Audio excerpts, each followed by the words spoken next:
ಆಚಿ ಮಸಾಲ. ಎಂತ ಅಡಿಗೆಯ ರುಚಿಯಾಗೋ ರಹಸ್ಯವು 20 ರೂಪಾಯಿ. ದರ್ಶನ್ ಭೇಟಿಯಾಗೋದಕ್ಕೆ ಪರಪ್ಪನ ಅಗ್ರಹಾರ ಜೈಲಿಗೆ ನಟಿ ರಕ್ಷಿತಾ ಪ್ರೇಮ್ ಹಾಗೂ ದರ್ಶನ್ ಪತ್ನಿ ವಿಜಯಲಕ್ಷ್ಮಿ ಬಂದಿದ್ದಾರೆ.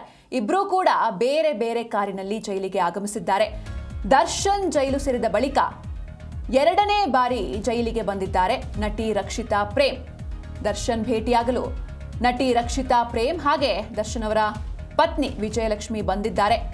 ಪರಪ್ಪನ ಅಗ್ರಹಾರ ಜೈಲಿಗೆ ಆಗಮಿಸಿದ್ದಾರೆ ರಕ್ಷಿತಾ ಹಾಗೂ ವಿಜಯಲಕ್ಷ್ಮಿ. ಆದರೆ ಇಬ್ರೂ ಕೂಡ ಬೇರೆ ಬೇರೆ ಕಾರಿನಲ್ಲಿ ಜೈಲಿಗೆ ಬಂದಿದ್ದಾರೆ. ದರ್ಶನ್ ಜೈಲು ಪಾಲಾದ ಬಳಿಕ 2ನೇ ಬಾರಿ ಜೈಲಿಗೆ ಬಂದಿದ್ದಾರೆ.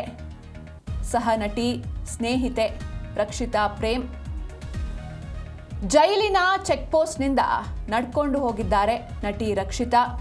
ಇನ್ನು ರಕ್ಷಿತಾ ಹೋಗ್ತಾ ಇದ್ದಂತೆ ದರ್ಶನ್ ಪತ್ನಿ ವಿಜಯಲಕ್ಷ್ಮಿ ಕೂಡ ಬಂದಿದ್ದಾರೆ. ರೇಣುಕಾ ಸ್ವಾಮಿ ಕೊಲೆ ಪ್ರಕರಣದಲ್ಲಿ ದರ್ಶನ್ ಜೈಲು ಸೇರಿದ್ದಾರೆ. ಅವರನ್ನು ವಿಚಾರಿಸೋದಕ್ಕೆ ನಟಿ ರಕ್ಷಿತಾ ಪ್ರೇಮ್ 2ನೇ ಬಾರಿಗೆ ಆಗಮಿಸಿದ್ದಾರೆ. ಕಳೆದ ಬಾರಿ ಅವರ ಪತಿಯ ಜೊತೆ ಬಂದಿದ್ರು. ಈ ಬಾರಿಯೂ ಕೂಡ ಒಬ್ಬಂಟಿಯಾಗಿ ಬಂದಿದ್ದಾರೆ. ನೋಡ್ತಾ ಇದ್ದಾರೆ ದೃಶ್ಯದಲ್ಲಿ. ಮೊದಲಿಗೆ ರಕ್ಷಿತಾ ಪ್ರೇಮ್ ಅವರು ಬರ್ತಾರೆ. ಬಂದು ಚೆಕ್ ಪೋಸ್ಟ್ನಿಂದ ಅವರು ನಡ್ಕೊಂಡು ಹೋಗ್ತಾರೆ. ಅದಾದಮೇಲೆ ದರ್ಶನ್ ಪತ್ನಿ ವಿಜಯಲಕ್ಷ್ಮಿ ಕೂಡ ಎಂಟ್ರಿ ಕೊಟ್ಟಿದ್ದಾರೆ. ನಟಿ ರಕ್ಷಿತಾ ಹಾಗೆ ದರ್ಶನ್ ಅವರ ಸ್ನೇಹ ಸಂಬಂಧ ಎಂಥದ್ದು ಅನ್ನೋದು ಇಡೀ ಕರುನಾಡಿಗೆ ಗೊತ್ತು. ಸಾಕಷ್ಟು ಸಿನಿಮಾಗಳಲ್ಲಿ ಒಟ್ಟಾಗಿ ನಟಿಸಿದ್ರು.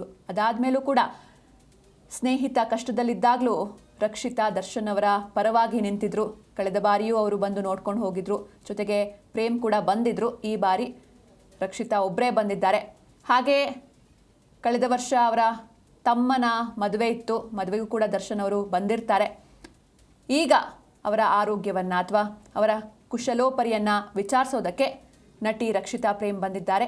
ಹಾಗೆ ಬೇರೆ ಕಾರ್ನಲ್ಲಿ ವಿಜಯಲಕ್ಷ್ಮಿ ಕೂಡ ಎಂಟ್ರಿ ಕೊಟ್ಟಿದ್ದಾರೆ.